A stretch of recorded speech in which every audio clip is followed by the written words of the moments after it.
Hello everyone, welcome to बीने students club. तो ये हम लोग की मैथ्स की जर्नी कंटिन्यू चल रही थी। तो चैप्टर 1 का ये हम लोग का फाइनल वीडियो होने वाला है। तो इसमें हम लोग का जो लास्ट टॉपिक बच रहा था कि prove that root 2 is irrational, root 3 is irrational, root 5 is irrational, 2 root 3 is irrational. ऐसे ही जो क्वेश्चंस थे, इन सब क्वेश्चंस को आज हम लोग टैकल करने वाले हैं। तो जैसे हम लोग का जो प्रोसेस होता है, जैसे रूट 2 हो गया, रूट 3 हो गया या रूट 5 हो गया।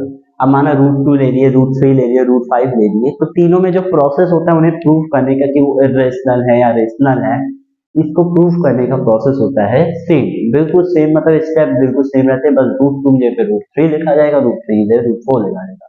तो एज ए एग्जाम्पल हम लोग रूट 3 को लेके चल रहे हैं। तो वीडियो ज्यादा लंबी ना हो जाए या क्लास ज्यादा लंबी ना हो जाए, तो इसीलिए मैं जो स्टेटमेंट है वो स्टेटमेंट नहीं लिख रहा हूँ, लेकिन जब भी आप एग्जाम में सॉल्व करिएगा वो पूरी स्टेटमेंट के साथ सॉल्व करिएगा। तो एज्यूम दैट, सबसे पहले जो स्टेटमेंट हम लोग का होगा, assume that root 3 is rational. Root 3 हम लोग का रेशनल है, हम लोग पहले से में ये लिखेंगे। फिर उसके बाद हम लोग लिखना चालू करेंगे कि रूट 3 जब रेशनल है तो रूट 3 को हम लोग इस फॉर्म में लिख सकते हैं, ए बाई बी की, मतलब कोई भी दो इंटीजर है, we take two integer A and B, we take two integers A and B which are coprime, जो होंगे को प्राइम। ठीक है, को प्राइम का मतलब क्या हुआ? को प्राइम का मतलब हुआ उनके बीच में जो नंबर्स है, मतलब इनके ये जो दोनों इंटीजर्स हैं, ये दोनों डिविजिबल नहीं है एक दूसरे से, मतलब इनके बीच में, इन दोनों के बीच में कॉमन फैक्टर नहीं है। जैसे कि आप ले लीजिए 2/3, तो 2 एंड 3 यहाँ पे हम लोग के को प्राइम्स है। ठीक है, अब यहाँ पे माने ए एंड बी हम लोग ने दे दिया, तो हेंस यहाँ पे हम लोग कह सकते हैं root 3 is equal to A and B. अब यहाँ पे हम लोग क्या करेंगे, हम लोग स्क्वायरिंग करेंगे, स्क्वायरिंग। तो स्क्वायरिंग करने से क्या होगा, squaring both side, squaring both side करेंगे तो ये हो जाएगा 3 is equal to A square upon B square. और यहाँ पे हम लोग कह सकते हैं 3b square is equal to A square. Hence यहाँ पे हम लोग कह सकते हैं कि A square is divisible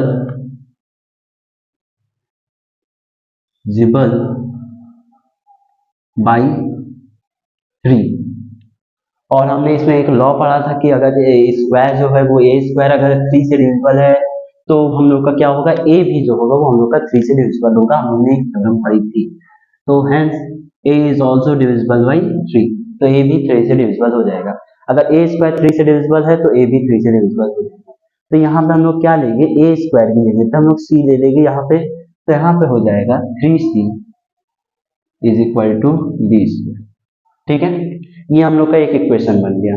okay, अब यहाँ पे हम लोग नेक्स्ट स्टेप पे आएंगे। नेक्स्ट स्टेप क्या, यहाँ पे हम लोग नेक्स्ट स्टेप लेंगे कि हम लोग सी की जगह पे सी की वैल्यू पुट करेंगे।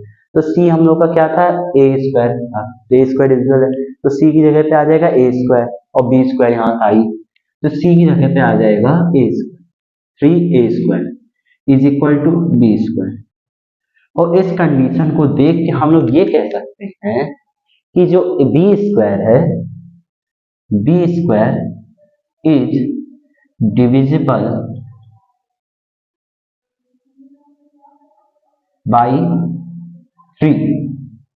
यहाँ पे कहा जाता है जब बी स्क्वायर भी हम लोग का 3 से डिविजिबल है, और जब बी स्क्वायर हम लोग का 3 से डिविजिबल है, तो इसका मतलब हुआ कि बी भी हम लोग का 3 से डिविजिबल है। तो बी भी जब हम लोग का 3 से डिविजिबल है, अब यहाँ पे हम लोग को एक कॉन्ट्राडिक्ट है। यहाँ पे हमने कहा कि फ्रॉम इक्वेशन, ये इक्वेशन 1 है, ठीक है, और ये equation 2। From equation 1, from 1 and 2, we say that A and B have common factor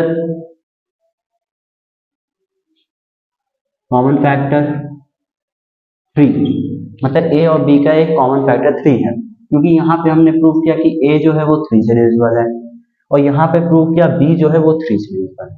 तो जब A भी 3 से डिविजिबल है, B भी 3 से डिविजिबल है, तो इसका मतलब हम लोग कह सकते हैं कि इन दोनों का एक कॉमन फैक्टर है, ए बी का कॉमन फैक्टर है 3। तो इसके लिए हम लोग क्या कर सकते हैं, बट यहाँ पे एक कॉन्ट्राडिक्ट कि हमने कहा कि 3, लेकिन यहाँ पे हमने एक चीज स्टार्टिंग में देखा कि ए और बी तो को प्राइम थे। ए और बी जब को प्राइम थे तो उनके पीछे कोई कॉमन फैक्टर था नहीं, लेकिन हमने यहाँ पे कहा कि हमने यहाँ पे प्रूव किया कि ए और बी 3 है। तो ये क्यों हुआ? तो यहाँ पे हम लोग देखेंगे but a contradict arise that because हमने एज्यूम किया था कि √3 जो है वो रेशनल, बट हमारा जो कॉन्ट्राडिक्शन जब गलत हुआ, जो गलत साबित हुआ, तो हम लोग का √3 जो है यहाँ पे इरेशनल प्रूव हो गया। अब जैसे इस क्वेश्चन पे इसमें जो स्टेटमेंट होता है, ये स्टेटमेंट बहुत बड़ा होता है, ठीक है। तो जो बहुत बड़ा होता है, तो स्टेटमेंट जब बहुत बड़ा होता है तो स्टेटमेंट आप लोग अपने बुक में देख सकते हैं। जैसे एनसीईआरटी बुक खोलेंगे तो वहां पे बुक में जब क्वेश्चन देखेंगे तो एग्जाम्पल में दिया गया है, तो वहां पे आप देखेंगे तो वहां पे पूरे स्टेटमेंट के साथ दिया गया है। तो स्टेटमेंट के साथ समझाता तो क्लास में समझी हो जाती, तो इसीलिए अब यहाँ पे हम लोग एक्सरसाइज से एक क्वेश्चन लेते हैं कि 5 माइनस √3, या हम लोग 5 माइनस √3। अब यहाँ पे एक और क्वेश्चन है। अब जैसे इस टाइप का हो गया √2, √3, √4, 5, ये सब हमने सॉल्व कर लिया। अब जैसे √2, √3, √5, इन सब में आपको कोई दिक्कत नहीं है, ठीक। अब हम लोग थोड़ा इससे दूसरे टाइप का क्वेश्चन करते हैं, फिर इसके बाद हम लोग का चैप्टर जो होगा वो फिनिश हो जाएगा। तो हम लोग का नेक्स्ट क्वेश्चन है 5 माइनस √5, ठीक है।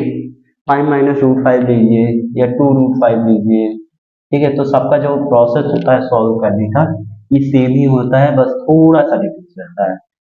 तो 5 माइनस 2√5 लीजिए, 2√5 लीजिए, ठीक है। 5 माइनस 2√5।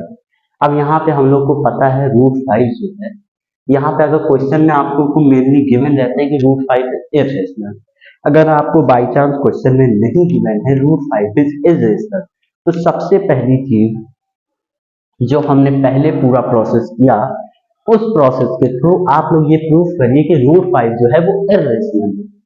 जब आप इरेशनल प्रूफ कर लेंगे तो मैक्सिमम क्वेश्चंस में आपको दे दिया जाता है कि √5 इज इरेशनल, ये गिवन होता है। लेकिन अगर नहीं गिवन है तो आप लोग पहले प्रूव करेंगे जो पहले वाले मैटर से हमने प्रूव करना। अब हम लोग को क्वेश्चन सॉल्व होना है 5 माइनस 2√5 इज इरेशनल। अब इसे प्रूव करने के लिए हम लोग सेम करेंगे, तो एज्यूम करेंगे कि 5 माइनस 2√5 इज रेशनल, ये रेशनल है, ये हमने प्रूव करें। अब देखो जब यहाँ पे ये रेशनल है तो हम लोग इसे क्या कर सकते हैं, a बाई बी के फॉर्म में लिख सकते हैं, वही सेम कॉन्सेप्ट को प्राइम। तो यहाँ पे हम लोग करेंगे 5 माइनस 2√5, तो हमने a बाई बी के फॉर्म में लिख दिया, a बाई बी में लिख सकते हैं, जहाँ पे सेम चीज a एंड b जो है वो हम लोग के को प्राइम है, को प्राइम है। अब जब ये दोनों को प्राइम है तो सेम तरीके से हम लोग का सॉल्व होगा। तो जब 5 माइनस 2√5 हम लोग का को प्राइम है a और b, तो यहाँ पे हम लोग नेक्स्ट प्रोसेस करेंगे कि 5 माइनस यहाँ पे प्लस में, ठीक है। तो 5 होना माइनस में चला जाएगा, तो यहाँ पे बचेगा minus 2√5 is equal to a by B minus 5, ठीक है। अब यहाँ पे जो माइनस साइन है ये इधर चला जाएगा, तो 2√5 is equal to minus a by B and plus 5, ये हो गया।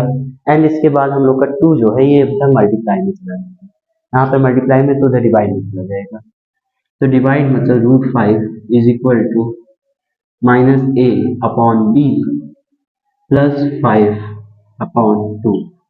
अब जैसे यहाँ पे हम लोग यहाँ तक आ गए, अब इस इक्वेशन को हम लोग मार्क कर देंगे, ठीक है। आप लोग जो भी एग्जाम में जब भी सॉल्व करिएगा तो बुक में एक बार देख लीजिए, बुक में पूरे स्टेटमेंट के साथ दिया गया है, स्टेटमेंट को एक बार सही से याद कर लीजिएगा, ठीक है। तो यहाँ पे ये हम लोग का आ गया। अब यहाँ पे हम लोग देख सकते हैं कि a जो है वो भी हम लोग का इंटीजर है, ठीक है। b जो है वो भी इंटीजर है, 5 और 2 जो है ये भी हम लोग के इंटीजर है। और इंटीजर्स के बीच में मल्टीप्लिकेशन, डिवीजन, एडिशन, सब्ट्रैक्शन कुछ भी करेंगे तो हम लोग का जो आंसर आएगा वो एक इंटीजर आएगा। ये तो हम लोग ने सीख ही चुका है कि इंटीजर के बीच में अगर हम लोग कोई भी फंक्शन लगाते हैं, मल्टीप्लिकेशन, डिवीजन, प्लस, माइनस कुछ भी करते हैं, तो इसका आंसर इंटीजर आएगा। मतलब ये जो है, ये जो पूरा है इसका जो आंसर हो जाएगा ये एक इंटीजर आएगा। इंटीजर आएगा। ठीक है, तो ये एक इंटीजर आ गया। अब जब ये एक इंटीजर हो गया तो यहाँ से हम लोग कह सकते हैं रूट 5 जो है वो भी एक इंटीजर है, वो रूट 5 जो है वो भी एक इंटीजर है। लेकिन हम लोग ये जानते हैं कि रूट 5 हम लोग का इंटीजर नहीं है, रूट 5 हम लोग का बिल्कुल भी इंटीजर नहीं है। लेकिन ये गलती हम लोग से क्यों हुई, ये हम लोग से गलती क्यों हुई? तो इसकी गलती होने का कारण ये है क्योंकि यहाँ पे हमने गलत चुना था कि जो ए हम लोग का 5 माइनस 2 रूट 5 है ये एक रेशनल नंबर है। तो रेशनल नंबर ये हमने गलत चुना था, इसी वजह से ये हमसे गलत डिसीजन हुआ है। यानी तो इसीलिए यहाँ पे हम लोग नेक्स्ट स्टेटमेंट लिखेंगे कि hence this contradict arise due to our wrong assumption that 5 minus 2 root 5 is rational. So today, thank you for today's video. Thank you everyone.